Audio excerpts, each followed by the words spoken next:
Tonight, a special edition of Top Story live from Waukesha, Wisconsin on That Breaking News. A parade that was supposed to celebrate holiday cheer turning into a nightmare. Video showing the horrifying moments an SUV plowing through the city's Christmas parade, at one point narrowly missing a young child who was dancing. At least 5 people killed and nearly 50 people injured, including children. The driver now possibly facing 5 counts of intentional homicide. Tonight, the dancing grannies that survived the ramming, plus the vigil held as we learn more about the victims. Also tonight, the closing arguments in the trial for the killing of Ahmaud Arbery. Prosecutors saying the 3 men who chased Arbery through a Georgia neighborhood shot him due to the color of his skin. The defense arguing the defendants were trying to make a citizen's arrest. How soon the case could go to the jury. Sam Brock, live in Georgia for Top Story.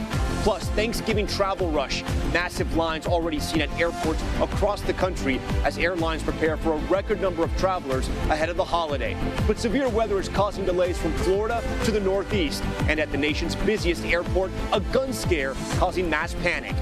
Missionaries released. 2 out of the 17 people kidnapped in Haiti last month have been set free and appear unharmed. But the question tonight, where are the rest of the hostages? Holiday crime spree. Police responding to multiple smash and grab robberies in cities across the country. Several of the crimes targeting high-end retailers, with thieves making off with tens of thousands of dollars in merchandise ahead of Black Friday. And the wild crash caught on camera. A dump truck slamming into a home, causing it to partially collapse. What we're learning about the 80-year-old homeowner who was sitting in his living room. Top Story starts right now.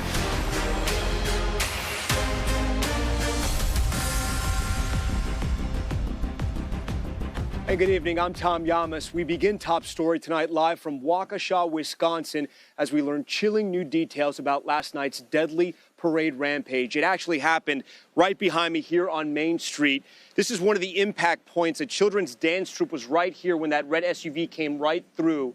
And we have more horrifying video tonight showing that SUV plowing into the crowds of people at the city's Christmas parade. After police say the driver went through barricades while on the run from officers, the car attempting to weave between marching bands and families who gathered for the popular event. At least 5 people were killed, the victims including 4 women ranging in age from 52 to 81. Nearly 50 other people injured, including more than a dozen children. The driver, so far we know him as 38-year-old Daryl Brooks. He is in custody and booked on 5 counts of what we believe will be intentional homicide after he appears before a judge tomorrow. Today I sat down with survivors from a group known as the Dancing Grannies. 3 of their members were killed in the rampage. They told me what they witnessed and shared memories of their friends whose lives were lost forever. And tonight, this resilient community back together for a vigil honoring those victims. In the town of Waukesha, families usually hustle to get a good spot for the Christmas parade. This year, the scramble was to escape. Holiday cheer quickly turned to terror and carnage.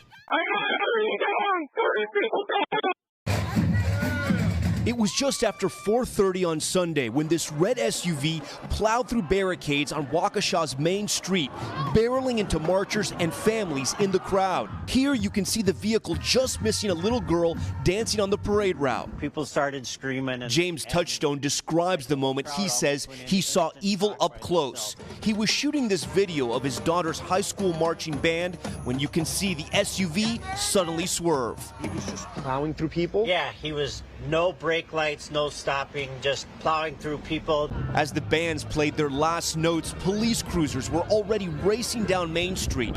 One officer fired shots to try to stop the SUV. How many victims were sort of on the floor? There were so many people. There was just so many. We have multiple casualties. Tonight, 5 are dead, ranging in age from 52 to 81 years old. Virginia Sorensen, Jane Coolidge, Leanna Owen, Tamara Durand, and Wilhelm Hospital. 3 of the victims, part of the Milwaukee Dancing Grannies, along with one of their husbands. What I would like is for everyone to remember how much joy they brought to everyone, how much they taught us, to enjoy dancing and being together and being a family. 48 others were injured. 18 kids were taken to Children's Wisconsin Hospital. 6 children remain in critical condition. What I saw out of chaos and tragedy was heroes. First responders and the community coming together. Main Street right now is one massive crime scene wrapped in this police tape, and you can tell how quickly the families here had to evacuate because there are abandoned strollers and kids' wagons, chairs spread out all along the parade route. Tonight, a suspect is in custody, 39-year-old Daryl Brooks from Milwaukee. Police say the incident began with a domestic disturbance, and they say he has a long criminal history. Earlier this month, Brooks was charged with battery and domestic abuse after the mother of his child said he intentionally and without consent ran her over with his vehicle.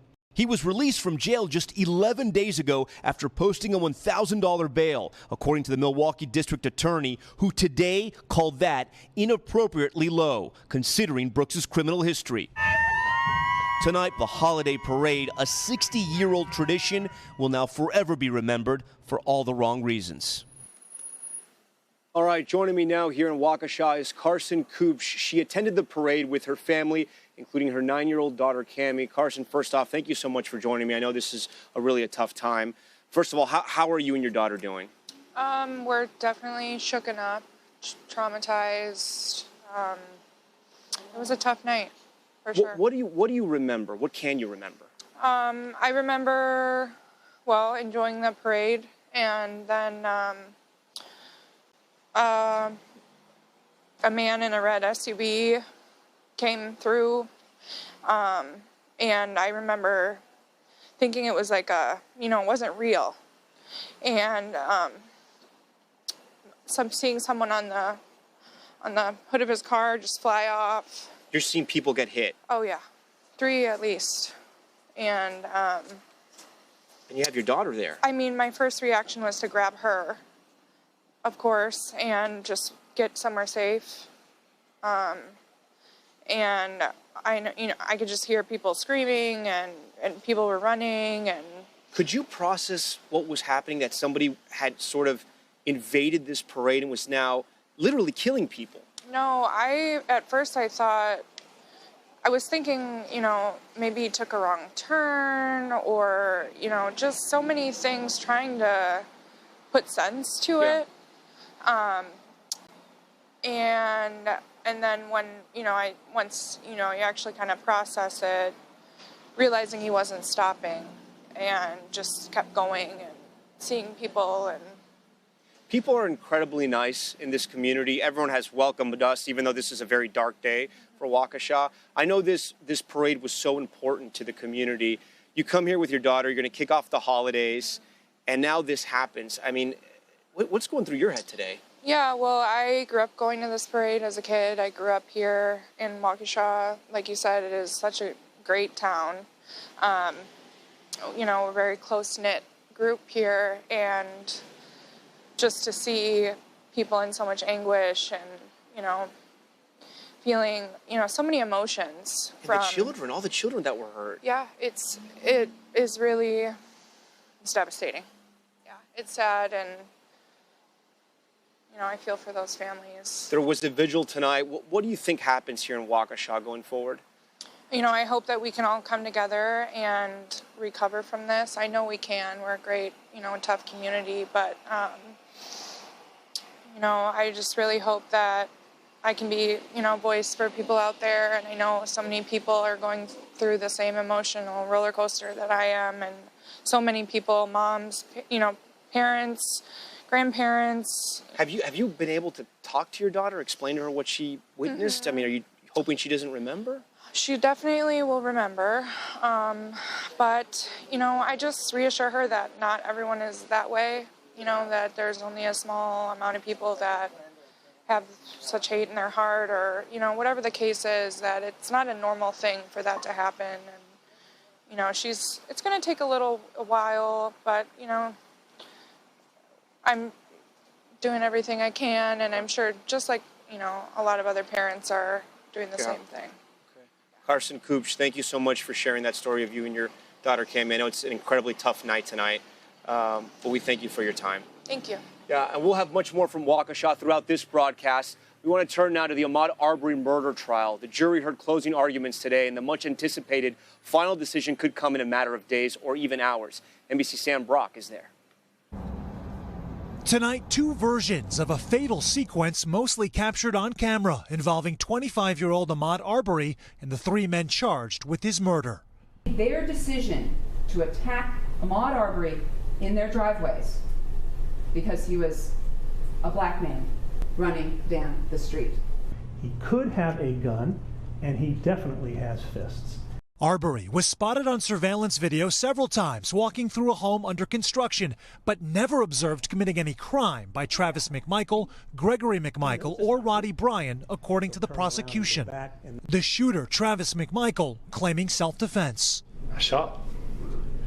Why? He had my gun. This is a life or death situation. The prosecution quickly countering.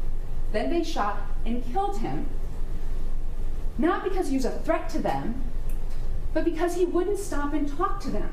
The defense says the pursuit came in the midst of a neighborhood-wide crime spree and alleged Travis McMichael tried multiple times to communicate with him peacefully. You can't create the situation and then go, I was defending myself. Now, outside this Georgia courthouse, members of the new Black Panther Party chant for accountability. And a grieving mom, listening to arguments, also heard this. Turning Ahmaud Arbery into a victim after the choices that he made does not reflect the reality of what brought Ahmaud Arbery to Satilla Shores in his khaki shorts with no socks to cover his long, dirty toenails. With that, an audible wow from Arbery's mother, who briefly left the courtroom. Regardless of what kind of toenails he had, what size legs he had, that was still my son. And my son actually was running for his life. All right, Sam Brock joins us now from outside that courthouse live tonight on Top Story. Sam, this has been one incredible trial. The entire country has been watching this moment by moment. So the big question is, do we have any idea when we may get a decision? Yeah, Tom, it's been weeks of highly scrutinized testimony. The strongest likelihood at this point would be tomorrow afternoon, which is close to a certainty because there's going to be a rebuttal. The prosecutor said she wants to use the full 2 hours allotted. That would start at 9 o'clock tomorrow morning, meaning they would be done by 11. You figure a break, and it's likely this jury is deliberating tomorrow afternoon. Tom? Sam Brock tonight with that new reporting. Sam, we'll look forward to your reports all week. We turn now to the massive holiday travel rush. Severe weather threatening travel plans for millions in the Northeast as airlines brace themselves for a record number of passengers after suffering operational meltdowns in recent months. NBC News' Tom Costello went behind the scenes at one airline to see how they're handling the surge. 2 years after the last big Thanksgiving homecoming, Americans are tonight on the move again, navigating rain delays in the Northeast and South Florida, from packed roadways to crowded airport terminals. Atlanta's airport, the nation's busiest, now back to normal after mass panic on Saturday when the TSA says a passenger grabbed a gun he'd left in a carry-on bag at a TSA checkpoint, causing it to discharge. Thousands of passengers ran, the FAA pausing aircraft operations on the ground. The suspect got away with his gun. I think we're all a little stir-crazy at this point and willing to buck the crowds in order to get away. Meanwhile, today is also the deadline for TSA officers to comply with the vaccine mandate.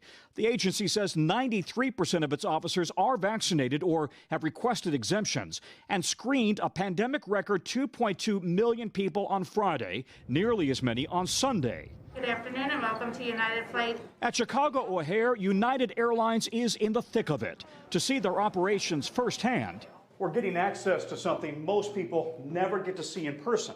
They're giving them a long taxi all the way to Alpha 19 and back, so it'll be a while. We were invited into United Airlines ramp tower, where controllers coordinate every single plane moving in and around United's concourses at O'Hare. It's a tightly choreographed logistical ballet, 500 flights moving on the ground every day.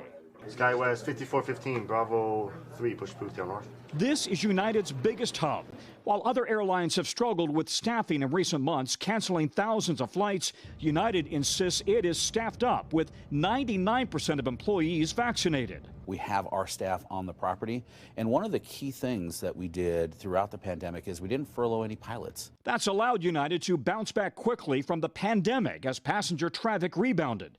Across the USA, the busiest days to fly this week will be Tuesday, Wednesday, and Sunday. I was 31 to 45. And tonight, the push is on. Tom Costello joins us now from Atlanta's Hartsfield Airport. Tom, I know you mentioned it at the top of your report, but we were all following the news over the weekend about the incident that happened at that very airport. What more do we know? Well, the TSA and the police are still looking for the suspect, 42-year-old Kenny Wells. He's a known felon to the Atlanta police. Multiple arrest warrants for him right now. Cops are looking for him. They don't know where he is right now. But what happened on Saturday was he lunged for a weapon, allegedly inside his bag. The gun discharged. He still grabbed the gun and then managed to run out of an airport exit. But because he had checked in, when you hand somebody your driver's license, they knew who they were looking for. They immediately knew that it was Kenny Wells and a convicted felon, according to police. So they're still very much on the lookout for him. Tom Costello for us tonight. Tom, we appreciate it. Next, before Americans even hit the road for the holiday, COVID cases are on the rise and hospitals are reaching capacity in some parts of the country. And with the COVID vaccine booster now available for all adults, health officials pushing for more Americans to get that shot before Thanksgiving gatherings. Miguel Almaguer reports.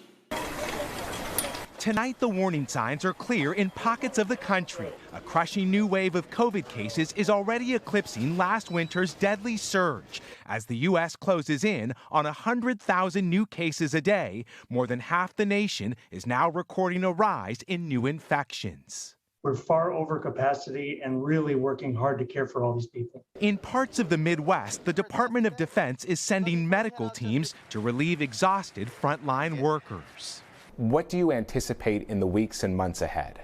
You know, I'm afraid that what we're seeing here in Michigan is probably just a foreshadowing of what we'll see across the country. With inoculation numbers still climbing, 95% of federal workers, nearly 3.5 million employees, met today's vaccine mandate deadline. And stay nice and relaxed.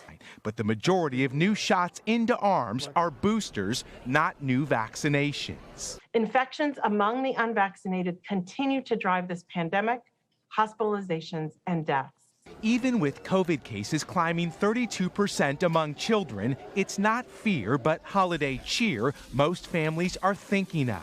Everyone's tested and everyone's being as careful as possible. Compared to this time last year, massive lines for COVID testing are all but gone as we mark our first holiday season with vaccinations widely available. I'm so happy I could cry. I really am. It's the end of a really long, just crazy past 2 years. Tonight, even as our nation faces troubling days ahead, there are reasons to be grateful. Miguel Almaguer, NBC News. We thank Miguel for that. Also developing tonight, 2 of the 17 members of a U.S.-based Christian missionary group held hostage in Haiti since mid-October have been released. Now 15 hostages are still being held by that Haitian gang 400 Mawozo. Chief Foreign Affairs Correspondent Andrea Mitchell has more. 2 missionaries taken hostage in Haiti last month now free. Christian Aid Ministries confirming the 2 individuals are safe, in good spirits, and being cared for. The Ohio-based nonprofit withholding any identifying details about the 2 for security purposes. 16 U.S. citizens and 1 Canadian were abducted more than a month ago after visiting an orphanage outside Port-au-Prince. Among the hostages, 5 children ranging in age from 8 months to 15 years old. The group kidnapped at gunpoint by a notorious street gang that had asked for a $17 million ransom, $1 million for each person. This video, posted last month, shows the leader of the gang threatening to shoot the hostages if his demands were not met. While U.S. federal agencies have been working closely with Haitian authorities to negotiate the safe release of the hostages, the White House has cited long-standing U.S. policy not to pay ransom. Mass abductions for money have become widespread in Haiti. In Port-au-Prince, it's estimated that gangs now control about half the city. security in the country breaking down and violence spreading following the assassination in July of the country's president and a massive earthquake in August. Now, with 2 people free, the hope is the rest of the hostages will soon be released without incident. All right, Andrea joins us now from D.C. So, Andrea, you mentioned there that the U.S. does not pay ransom, but have we heard any more on how the U.S. or Canadian governments plan to work on the release of the remaining hostages? Well, it's really complicated because they are so afraid that anything that they say publicly could jeopardize the safety or the potential release of more hostages. These 2 got out. U.S. officials, led by the FBI, by the way, say that they are deeply engaged in these efforts to free the remaining 15 captives, who originally included, as I said, 5 children. But we don't know whether the 2 who were released are the 1 Canadian or all Americans. It was, originally 16 Americans and 1 Canadian citizen, as well as 5 children. And we don't know whether the children were released. So we don't know who was released, their names, of course. Officials are not saying anything, as I say, to avoid jeopardizing any future releases. The Ohio-based ministry is only saying they're safe and good spirits, but it's all being really, really kept, understandably, very, very quiet. The leader of that gang, still, as we say, threatening to shoot them unless they pay the ransom. The U.S. does not pay ransom, but that doesn't mean that the mission or private citizens couldn't pay. That has happened in the past. Andrea Mitchell for us tonight. Andrea, thank you. Now to a critical day in the Theranos trial. Founder Elizabeth Holmes took the stand for a second day in her own defense. She's facing wire fraud charges in federal court for allegedly misleading investors in her blood testing startup. The company once valued at $9 billion, but it never delivered on its promises, now essentially worthless. CNBC's Scott Cohn is in San Jose outside the courthouse. He joins us now. So, Scott, the first question to you is basically, it was a gamble for her to take this stand. You've been following this trial so far. Has that gamble paid off? Well, we'll see, Tom. What she has to do is try and fill out the picture that the government painted, a pretty damning picture over the last 11 weeks, of a CEO who was so enthused about her company that she basically either ignored negative news that she was getting from insiders and others, or ultimately lied about it to investors, and that's the heart of the charges against her. What she testified to today was that actually there was a lot of good news going on in Theranos, reason for her to be enthusiastic, and she wasn't lying at all. Scott, that's the question here, though, because I saw some of the documents that were presented in court and that were sent to investors, and they have logos of some of those pharmaceutical companies. And investors say, listen, we thought the pharmaceutical companies were on board. We thought this blood machine was working. That wasn't exactly the case. She's arguing something different. Is it helping the defense here or prosecutors? Well, we'll see, and they have to get to that key question about those different reports. There was one that had a logo of Pfizer and a logo of Theranos at the top, and a Pfizer executive testified the company was not responsible for that document. That's something that she's probably going to have to answer to. She already testified today that contrary to some of what came out in the government's case, the company was still working with Pfizer on potential ventures going up to 2015, which is when some of the first damning reports about Theranos came out in the Wall Street Journal. And so they're presumably going to get into that a little bit more, and as she gives her side of the story, she's going to be back on the stand tomorrow, and then the cross-examination comes after the Thanksgiving holiday. That's going to be very interesting. This is the easy part for Elizabeth Holmes as she faces friendly questioning from her lawyer, Kevin Downey. It gets a little tougher from here. So, Scott, I wanted to ask you about that, and this is going to be my final question for you tonight. What type of witness is she? Because she still remains an enigma to so many. A lot was written about her. And we've seen her in so many media interviews and deposition videos, but I feel no one really knows who Elizabeth Holmes is. What type of witness has she been so far? Well, think about the fact that Elizabeth Holmes raised more than $900 million from some pretty smart investors. She has a lot of charisma, Even witnesses in the government's case talked about that. She's clearly very confident about the technology that her company was working on. She's been very much at ease, particularly as she moved into this second day of testimony and got more and more comfortable on the stand. Occasionally, she addresses the jury. She's trying to make eye contact with jurors, it appears. But right now seems very much at ease talking about some very complex technology. But again, this is stuff that she knows from a friendly questioner. We'll see how things go when the government gets their hands on her. CNBC's Scott Cohen for us tonight. Scott, thank you. We head overseas now to that mystery of the missing Chinese tennis star. Peng Shuai apparently reappeared over the weekend in videos and even on a video call with the Olympics Committee president. But experts are raising questions about the legitimacy of her virtual appearances. Here's NBC's Janice Mackey-Frayer. Lingering questions around Chinese tennis star Peng Shuai, who dropped from public view weeks ago when she accused a former Communist Party official of sexual assault, then reappeared, apparently, in Beijing over the weekend, doing a video call with the president of the International Olympic Committee.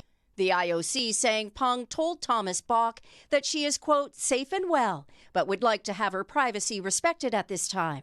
The IOC statement doesn't refer at all to the sex assault allegation or why there was concern for her in the first place. China's government has said nothing about Peng's accusation or her mysterious absence. Then over the weekend, a handful of state media Twitter accounts offered a parade of images as so-called proof that Peng was fine. In videos that cannot be verified, Peng is featured at a kids' tennis tournament. Then she's pictured signing autographs. Another video appears to show Peng at a restaurant with a group. So this is the restaurant. In the video, there was a lot of talk about the date. Yet in the blitz of being seen, Peng is never heard. This forensic expert thinks the videos could have been manipulated. He sees variations in shadows and skin tones. The only way I can actually verify the well-being of a person is actually seeing that person in real life in a press conference. Other than this, multimedia doesn't mean anything. The Women's Tennis Association still says it cannot reach Peng. While it's positive to see her, a statement said, it remains unclear if she's free, adding the video alone is insufficient. The WTA is threatening to pull all its tournaments from China. All right, Janice joins us now live again from Beijing. So, Janice, the big question is, this has become an international scandal, but how is this story playing out on the ground in Beijing? Well, there is a real disconnect, Tom. On the one hand, you have this intense international interest and concern for Peng Shuai, the tennis world rallying behind the hashtag. And yet here, there's barely a whisper about her, about the allegations. There's no coverage on the news. And Peng has been largely scrubbed from the internet, despite being one of China's most praised athletes. Now, the IOC had been under the microscope to pressure Chinese authorities to guarantee that Peng is safe. But that's a question that, for many, remains unclear. Tom? Janice Mackey-Frayer live tonight from Beijing for us. Janice, thank you. Still ahead tonight, the dump truck versus a home. The moment a truck slammed into a house with a person inside, part of the home partially collapsing.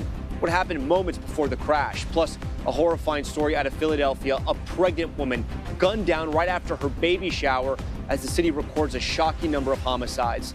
And holiday crime spree, the thieves targeting high-end retailers in smash-and-grab robberies just days before Black Friday. Stay with us. Top story is just getting started.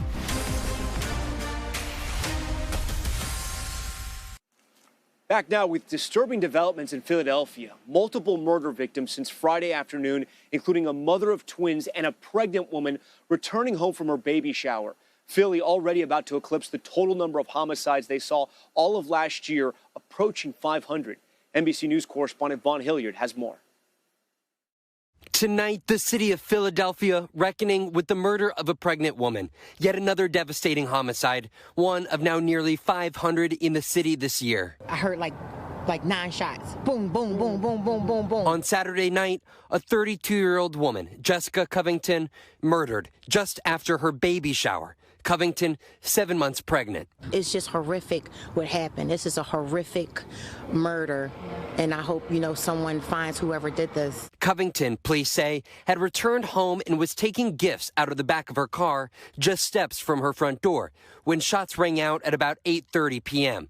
Police have yet to identify a suspect, but the mayor tweeting they are offering $50,000 for information leading to an arrest. This just one day after authorities say a gunman killed a 24-year-old mother as she walked her twin boys home from school in the city.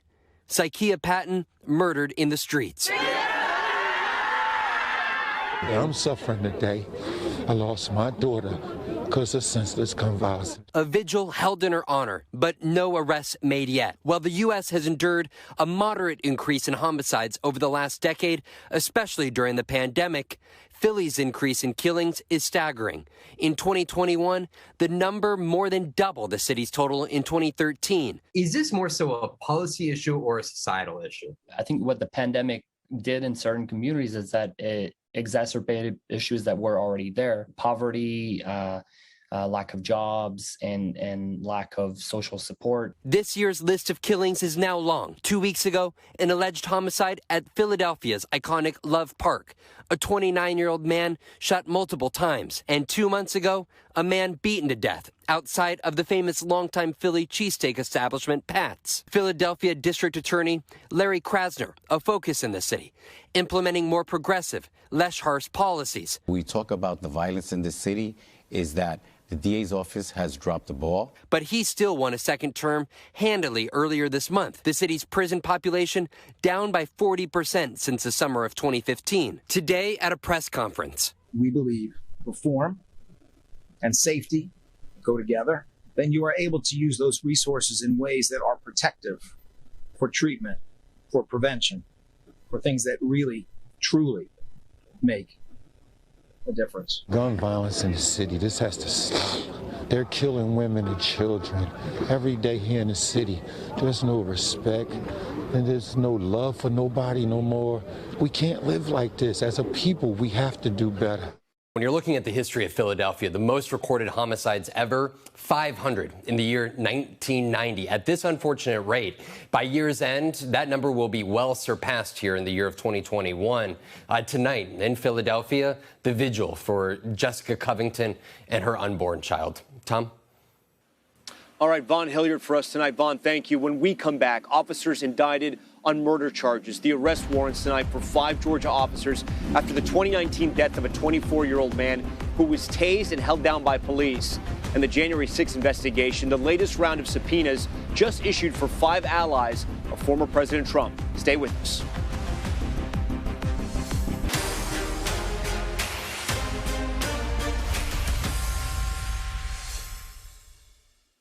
All right, back now with Top Stories news feed, and we begin with the wild crash caught on camera in New Jersey. Surveillance video captured the moment a dump truck plowed into a home in Egg Harbor City. The 2-story home partially collapsing on an 80-year-old man who was sitting in his living room. He was taken to the hospital with minor injuries. Police say the truck had crashed into another car before slamming into a tree and then a home. The driver was also not seriously injured. In Georgia, arrest warrants have been issued for 5 police officers who were indicted on murder charges for the death of a 24-year-old in 2019. Body cam footage shows officers tasing Fernando Rodriguez, who was found naked on the side of a road after attending a music festival near Atlanta. Authorities say officers then piled on top of him. His death was ruled a homicide. Each officer has until 5 p.m. tomorrow to turn themselves in. And the House committee investigating the January 6th Capitol riot has issued a new round of subpoenas. The subpoenas issued to 5 of President Trump's allies, former President Trump's allies, including Roger Stone and InfoWars host Alex Jones. This wave focusing on those directly involved in planning Stop the Steal rallies in the days leading up to the insurrection. So far, the panel has issued 40 subpoenas. And Tiger Woods has returned to the golf course 9 months after seriously injuring his right leg in a car crash. The golf legend posting a short video of himself taking a practice shot on a course in Florida with the caption, "Making progress." Woods has been recovering from right leg fractures after a rollover crash in Los Angeles back in February. All right, we want to continue our coverage here of the deadly parade disaster, and we want to turn now to the latest on the victims of this tragedy. Megan Fitzgerald joins us now from outside the Children's Hospital in Wisconsin, where the youngest of the injured are being treated. So, Megan, at least 18 children were hurt in this horrific accident. What more do we know about their conditions tonight? Well, Tom, out of the 18 children that were admitted to Children's Hospital, we know 10 are in the ICU, 6 of them in critical condition. When they arrived yesterday, some of them weren't even conscious. We know that their ages range from 3 years old to 16 years old. They had a wide array of injuries, from bruises and scrapes to broken bones, as well as severe head trauma. Doctors say they've not seen anything quite like this. Our region has experienced mass casualty events in the past, but none in the recent history involving such a large number of children. There's 3 sets of siblings that are currently hospitalized within Children's. And this is unique and truly demonstrates the devastating effects of this on our community. Yeah, you can't even begin to imagine. I mean, 3 sets of siblings.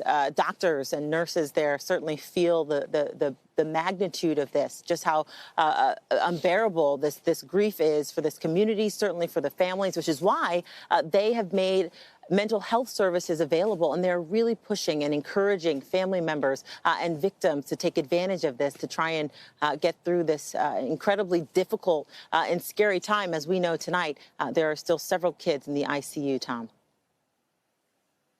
It is also incredibly sad. So many children hurt, so many children who witnessed all of this. How was that hospital, the Children's Hospital, able to sort of hold on to that surge of patients, because so many kids came in, were rushed in from nearby hospitals because parents at some point here had to pick up their kids and rush them to whatever hospital they could? Yeah, that's a great question. And they said that they were ready. They activated their trauma response team. We know, as you had mentioned, they brought kids to different hospitals who eventually ended up here at Children's Hospital. It's an all-hands-on-deck approach happening here. And doctors are very pleased with the work that they've been able to do, working around the clock to try and give these kids the best care, to try and save their lives, as every moment matters, Tom. Megan Fitzgerald, not far from where we are tonight in Milwaukee. All right, Megan, we thank you for that report.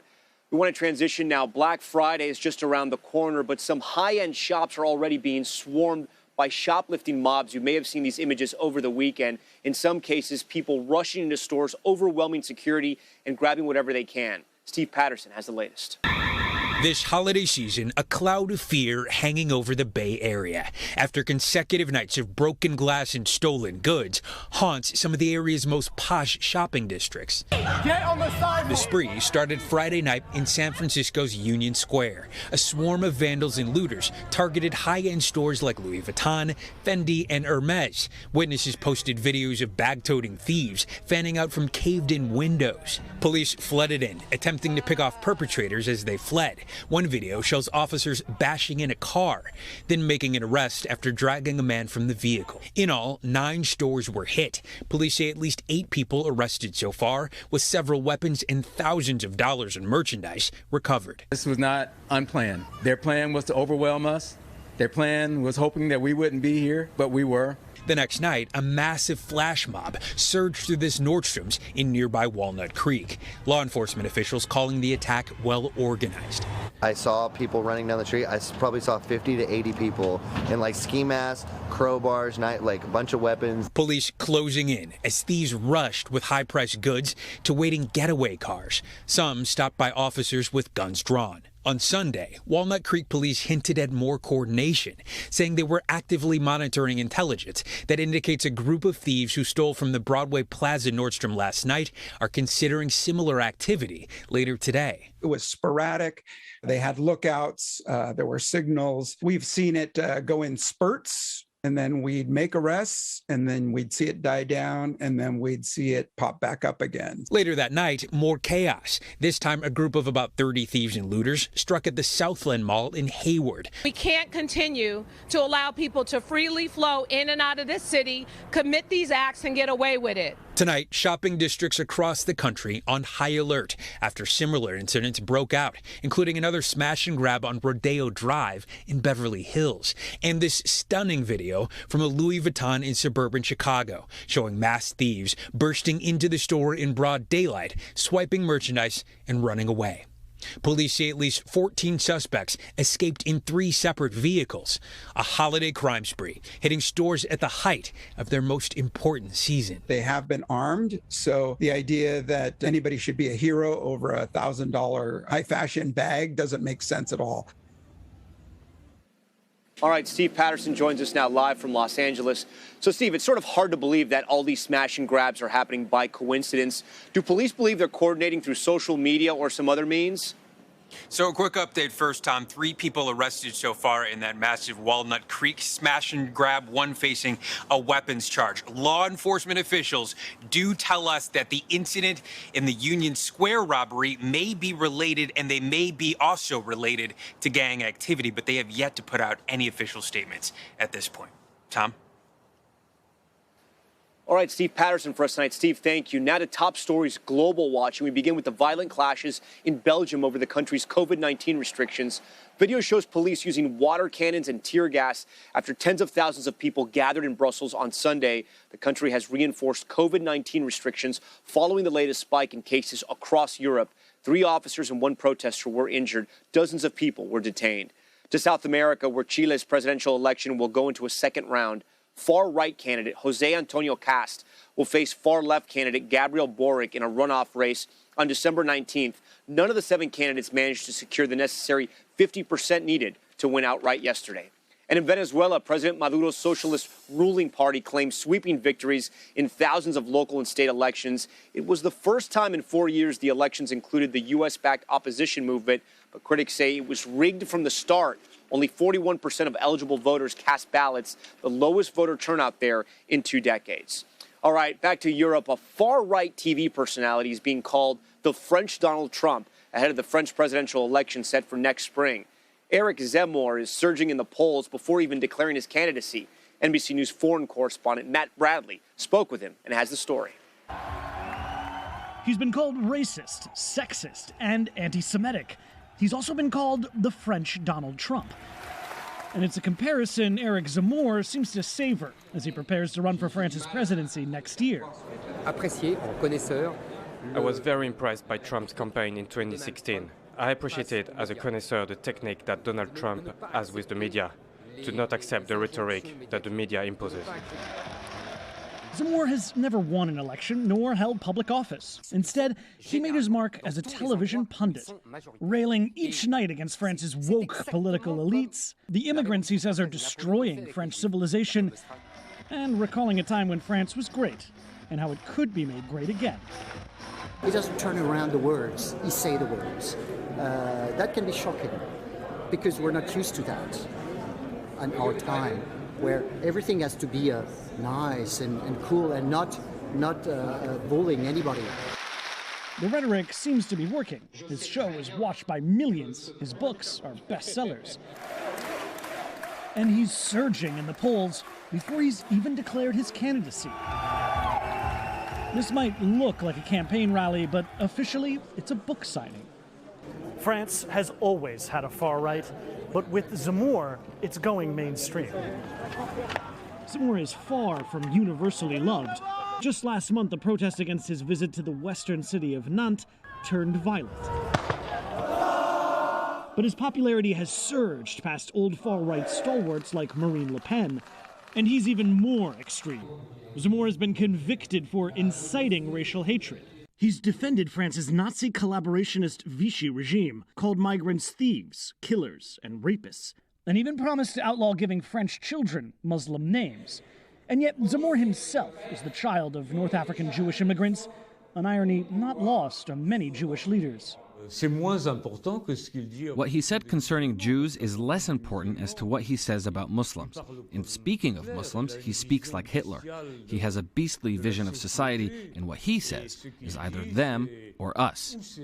Zemmour says he's not against immigrants per se, but he demands that immigrants assimilate, that they become French, the way he believes his Jewish Algerian parents did. Pour exporter le wokisme. Like Trump, one of Zemmour's new gripes is wokeism, that distinctly American export. I think this is a very serious ideology, dangerous, that we have to fight against without restrictions and without hesitation.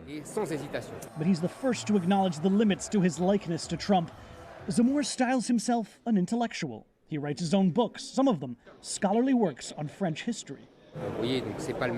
You see, it's not the same world. Trump is very American and I'm very French, almost to the point of being a caricature. Both larger-than-life personas who use division as a path to power. Matt Bradley, NBC News. We thank Matt for that. Coming up, holiday shopping concerns. Many experts warning items this year will be harder to find and more expensive. But Walmart's U.S. CEO spoke exclusively to our Stephanie Ruhle, saying Americans may not need to panic. What shoppers should know. Next. Back now with Money Talks, what consumers need to know from the business world and beyond. Heading into the holidays, there have been warnings about shortages and supply chain issues. But according to one major company, there may be good news for the average shopper. The president and CEO of Walmart U.S. spoke exclusively to our Stephanie Ruhle about what you can expect on store shelves. With only days before Black Friday and the holiday season kicking into high gear, shoppers are ready. After worries that must-have gifts would be hard to find because of supply chain disruptions, many Americans started shopping earlier. Now, the nation's largest retailer tells NBC News Walmart is ready. Our team has been extremely creative the last few months in figuring out how to manage some of the shortages and congestion in the supply chain. Our inventory was up over 11% at the end of the quarter. That included chartering their own ships to bring in goods from overseas. Target and Costco did the same. And similar to other retailers, Walmart says it's buying more products here in the U.S. We had committed to buying an additional $250 billion of product that's either made, manufactured, or assembled in the U.S. Yet many local retailers struggle with getting everything they want. Heidi Fenstermacher co-owns Out There Outfitters in Pennsylvania. We are at the mercy of the brands that we carry and the vendors and how they're getting product to us. These big box stores or corporations that are getting their own cargo ships, I mean, they get what they want. So that is a disadvantage for us that we're trying to work around. In addition, she worries about rising costs. Walmart is too, but with its size and profits, it can absorb some of those costs. As for the consumer, how much do you think we're struggling? Well, we really see a strong consumer around the country. Certainly we see strong demand. We know that incomes are higher than they were a year ago. We think that customers are generally in pretty good shape as we go into the holidays. While this holiday may be tough for some Americans and small businesses, many retailers are booming as consumers keep shopping. Tom, bottom line here, for some Americans who are struggling financially, it is going to be difficult to afford some of the things they've bought in previous years. But for the average consumer out there, it is not a time to panic. And one of the ways we've seen these supply chain issues disrupted is many of these big box store retailers have now shifted and they're buying more of their products from U.S. manufacturers, which is good for American business. The big question now is, how are the mom and pop local retailers going to survive when things have gotten so challenging for them? Tom? Our thanks to you, Stephanie. When we come back, our coverage continues on the Waukesha parade tragedy. Tonight, the community rallying together to remember the victims, the powerful images. Next. Finally tonight, the city of Waukesha coming together after a tragedy. The community holding a vigil tonight to remember the victims and show support for their families. NBC's Maura Barrett is there. Nearly everywhere you look in the town of Waukesha, signs of a city in mourning. Something new emerging. I have one more candle left. Who needs a candle? I have one more left. A renewed sense of community coming together amid the unspeakable sorrow. Waukesha looks after each other. And consoling each other while taking the first steps to heal. This is an attack on the community, and it's absolutely heartbreaking and tragic, but at the same time, I know this community very well, and I know that they will come together, and I mean, they're going to rise up again, and everything's going to be fine. Many surrounding. What do you hope to show your kids by being here tonight? Support. Things happen to people, things happen to communities that are devastating. And so that we come and we show support for our communities, for our towns, to let them know they're not alone, to let them know that we hear them, we see them, we feel them, we're here. What do you want other people to know about Waukesha? I mean, Waukesha is just like a really close community. Like, I've lived here all my life. I always have felt safe and comfortable here. There's always going to be incidents everywhere, but the community always comes together. We're here. We're going to show everybody. We're going to show the community. We're going to show the families that are suffering. We're here. And with that, we want to thank the people of Waukesha for speaking to us during this very difficult time. We thank you for watching Top Story tonight. I'm Tom Llamas from Wisconsin. We'll see you tomorrow.